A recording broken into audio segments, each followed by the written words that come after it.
America ने Iran के खिलाफ सेटकॉम एरिया में अभूतपूर्व नौसैनिक तैनाती कर दी है।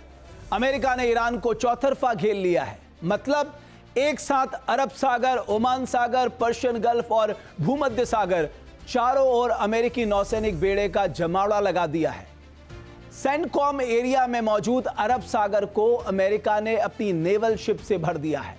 यहां USS Abraham Lincoln, USS Frank E Peterson junior, USS Spruance और यूएसएस डेलपोर्ट डी ब्लैक सीना तान के खड़े हैं।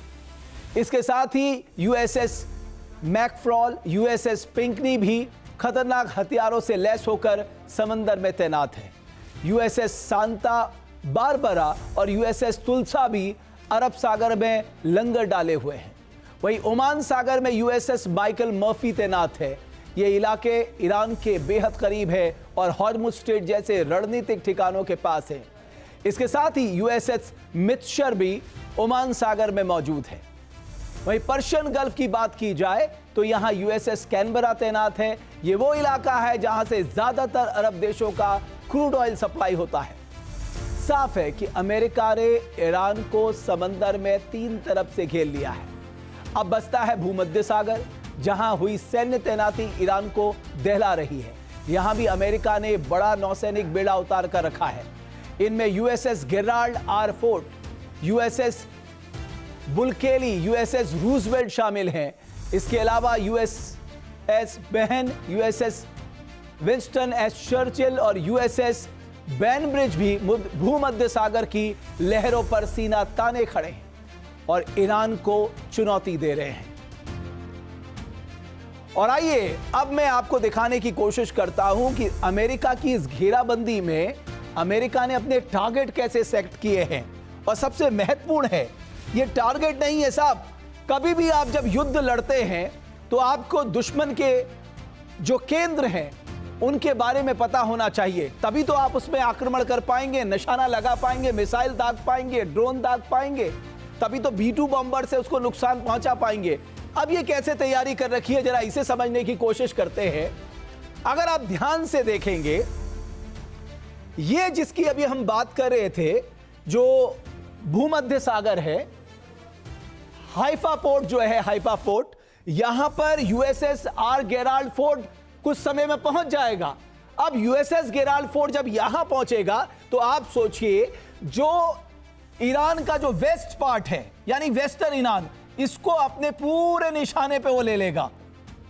और साथ ही साथ केवल वेस्ट ही नहीं, यहीं से नॉर्थ को भी टारगेट किया जाएगा। आप देखिए, कैस्पियन सागर ये यहां पर ये इलाका है, लेकिन उसके बाद एक तरफ यूएसएस गेराल्ड आर फोर्ट है जो इसके वेस्ट और नॉर्थ को निशाना बनाएगा ईरान के।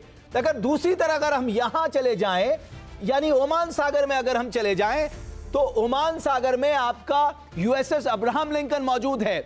यानी एक एयरक्राफ्ट कैरियर यहां पर है, एक एयरक्राफ्ट कैरियर यहां पर है। अगर आप देखें, जो उसका सबसे स्ट्रैटेजिक लोकेशन है स्ट्रेट ऑफ हॉर्मुज़, जरा गौर से देखिए यहां पर, तो यहां पर जो अब्राहम लिंकन है, यहां से वो पूरे जो उसकी साउथ ईरान की बात है उसको अपने निशाने पे ले लेगा। यानी आप देखिए, जब आप युद्ध, केवल युद्ध उन्माद से नहीं जीता जाता साहब, आपकी रणनीतिक तैयारी बताती है आप कितनी ताकत के साथ खड़े। और अमेरिका ने कुछ इसी तरह से तैयारी की है। अगर हम दूसरी तस्वीर की बात करें साहब, ये हम मोटा मोटा अगर समझने की कोशिश करें, अमेरिका ने कोऑर्डिनेट्स तैयार की है साहब।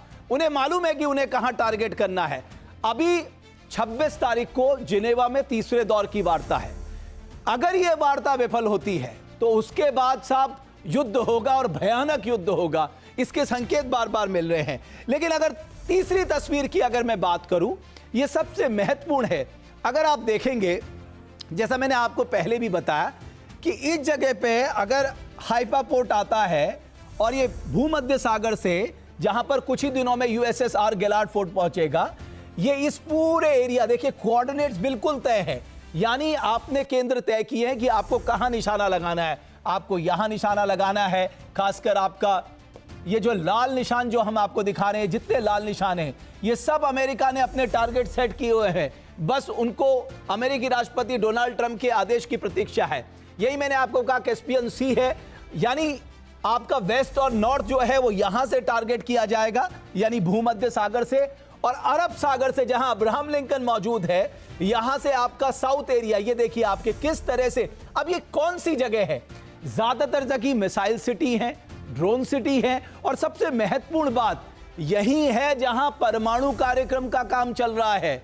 आप कल्पना करिए कि युद्ध की तैयारी के साथ साथ दुश्मन के केंद्रों के बारे में सटीक जानकारी मिलना और उस पर सटीक वार करना, ये सब अमेरिका की खूबसूरती है। और ये जो कोऑर्डिनेट्स हैं, ये वही मैंने आपको दिखाने की कोशिश की, यही उसकी तैयारी है। यानी युद्ध भयंकर होगा अगर 26 को बेनतीजा रहती है बातचीत जिनेवा में। इधर समंदर में अभूतपूर्व सैन्य तैनाती के साथ ही अमेरिका ने ईरान पर आसमान से कहर बरपाने की योजना बना ली है। B-2 बॉम्बर, जो उसका सबसे बड़ा ब्रह्मास्त्र है, के साथ एयर मिसाइल डिफेंस सिस्टम की तैनाती से अमेरिका ने अपने आक्रमण का मोर्चा बेहद और बेहद मैं कहूंगा मजबूत कर लिया है।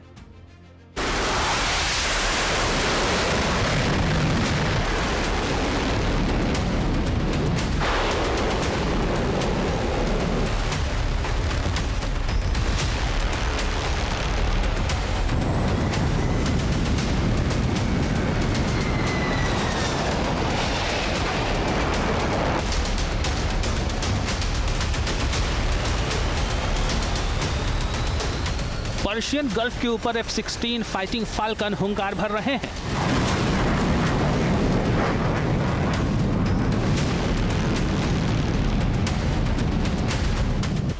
वहीं कतर बेस पर F-22 Raptor war ready mode में है।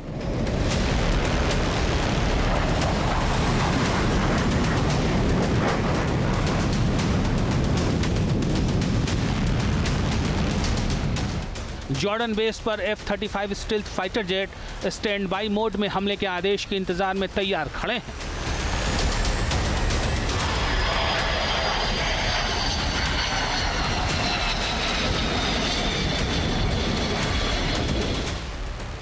ओपन सोर्स इंटेल के मुताबिक अमेरिका ने ईरान के खिलाफ सेटकॉम एरिया में 240 से ज्यादा फाइटर जेट तैनात कर रखे हैं। जॉर्डन के साल्ती एयरबेस पर अमेरिका ने 66 फाइटर जेट तैनात किए हैं।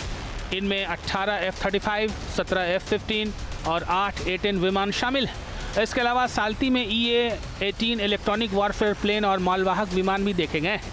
अमेरिका के पास पहले से ही जॉर्डन, कुवैत, कतर, सऊदी अरब और संयुक्त अरब अमीरात के ठिकानों पर लगभग 5 वायुसेना विंग यानी लगभग 70 विमानों की कमांड इकाइयाँ मौजूद थी। रिपोर्ट की गई तैनाती में E-3 airborne warning and control system अवाक्स विमान, F-35 स्टील्थ स्ट्राइकर फाइटर और F-22 एयर सुपीरियरिटी जेट के साथ साथ F-15 और F-16 विमान भी शामिल हैं।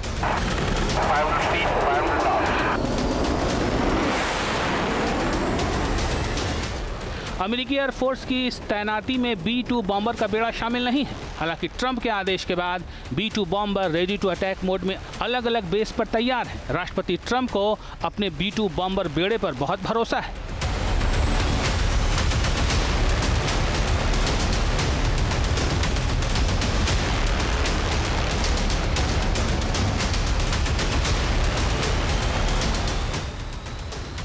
यही वजह है कि ट्रंप ने joint chief of staff general Dan Caine के दावे को भी गलत साबित कर दिया है।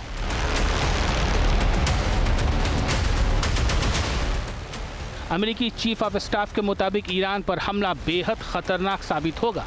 जनरल डैन केन के मुताबिक अगर ईरान के साथ जंग हुई तो अमेरिकी आर्मी को बहुत नुकसान होगा। अमेरिकी जनरल ने ट्रंप को सलाह दी है कि ईरान पर हमला जोखिम भरा हो सकता है। अमेरिकी चीफ ऑफ स्टाफ का दावा है कि ईरान पर हमले से अमेरिका लंबी जंग में फंस सकता है। जनरल के मुताबिक जंग हुई तो अमेरिका के अरब सहयोगियों को भी भारी नुकसान की आशंका है।